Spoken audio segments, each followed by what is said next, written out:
नमस्कार दोस्तों, मैं हूं भीमकेसी। वॉइस ऑफ ड्रीमर में स्वागत है। दोस्तों, आज मैं बात करूंगा इंडिया की एक ऐसे विलेज की जो ना ही सिर्फ एशिया में बल्कि पूरे वर्ल्ड में विख्यात हो चुका है अपनी स्वच्छता के लिए। इस गांव को मिल चुकी है एशिया का सबसे साफ गांव का खिताब। डिस्कवरी चैनल के प्रतिनिधि यहां पर कर चुके हैं विजिट और यहाँ के ट्रेडिशनल ब्रिज ने तो वर्ल्ड हेरिटेज साइट में अपना नाम दर्ज करा लिया है। तो आइए देखते हैं कैसे इस छोटे से गांव ने हासिल की इतना बड़ा मुकाम और कैसे इस गांव से इंस्पिरेशन लेकर बाकी इंडियन सिटीज और विलेज भी कर सकते हैं ऐसे ही कमाल। इस विलेज को देखने के लिए हमें जाना होगा मेघालय के ईस्ट खासी डिस्ट्रिक्ट पे और ये रहा वो गांव Mawlynnong. Welcome to Mawlynnong, the cleanest village of Asia. Incredible, wonderful, exceptional, शायद आपके मुंह से भी ऐसे ही शब्द निकल रहे होंगे। खूबसूरत और साफ सुथरी सड़कें, गलियां, नाले और हंसती खेलती ये प्रकृति, हरे भरे परिवेश को चार चांद लगाती फूलों की ये मनमोहक मुस्कान। आइए जानते हैं इन खूबसूरती का राज। दोस्तों, किसी भी जगह का साफ सुथरा और खूबसूरत होना वहाँ के प्रशासनिक व्यवस्था और लोगों के डिसिप्लिन पर निर्भर करता है। माई लिन लॉन्ग के लोगों के लिए साफ सफाई एक ड्यूटी नहीं है बल्कि उनका वे ऑफ लाइफ है, ये उनका हैबिट्स है। यहाँ के लोगों का मानना है कि साफ सफाई जो है वो घरों तक सीमित नहीं होना चाहिए बल्कि ये घरों से बाहर निकलनी चाहिए। ये सड़कें, नाले, बगीचे, स्कूल्स या हर वो चीज़ की साफ सफाई होनी चाहिए जिससे मिलकर गांव बना है।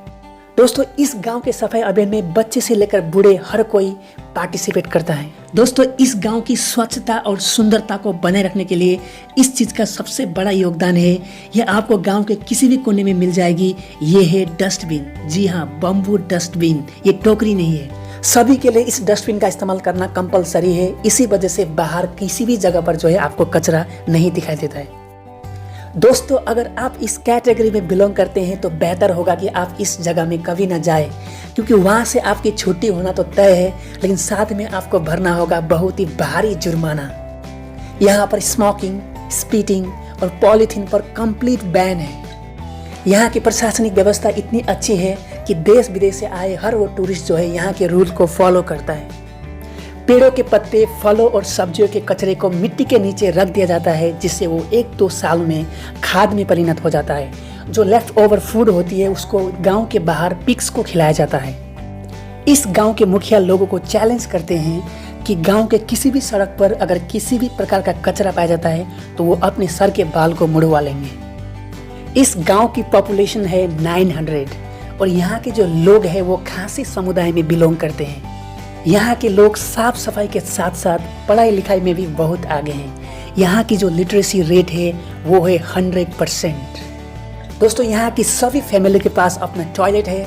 अगर किसी को यहाँ पर घर कंस्ट्रक्ट करना होता है तो उनको टॉयलेट बनाना कंपलसरी है।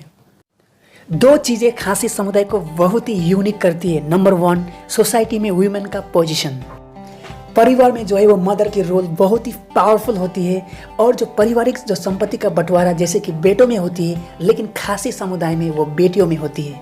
और दूसरी यूनिक चीज़ ये है, खासी समुदाय में जो शादियाँ होती है उसमें जो न्यूली मैरिड कपल है वो उनका जो सरनेम है वो अपने फादर से एडॉप्ट नहीं करते हैं बल्कि अपने मदर के सरनेम का इस्तेमाल करते हैं। है ना बहुत ही यूनिक।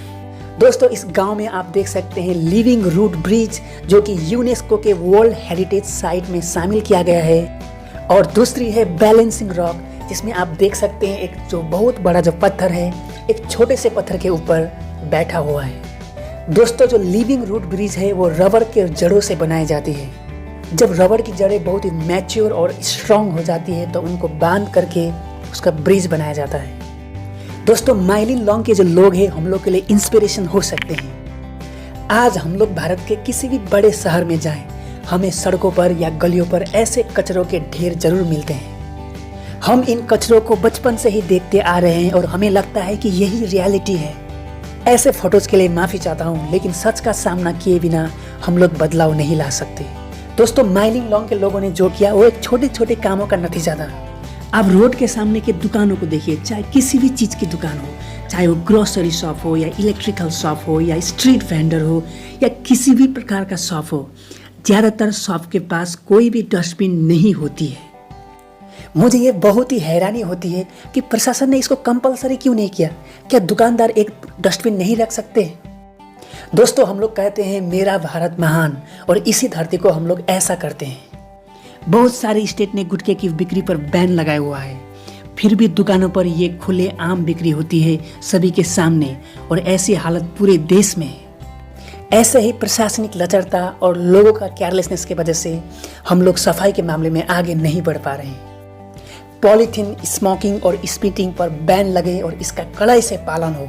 दोस्तों, आप जब कचरे का ढेर देखते हैं, चाहे वो फलों का हो, सब्जियों का हो, या फिर ग्रोसरी का हो, या फिर किसी प्रकार के कचरे का हो, उसको तो किसी ना किसी इंसान ने ही फेंका है ना।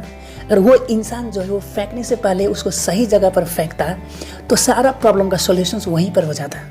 स्वच्छ अभियान में सभी को पार्टिसिपेट करना चाहिए। मुझे लगता है कि सबसे बड़ा रोल है वो है युवाओं का।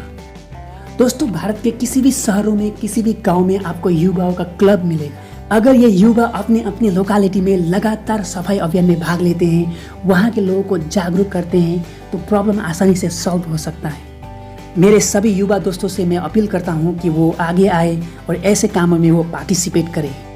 दोस्तों, अगर आपके पास कोई सुझाव है इस समस्या के समाधान के लिए तो ज़रूर कमेंट करके बताएं।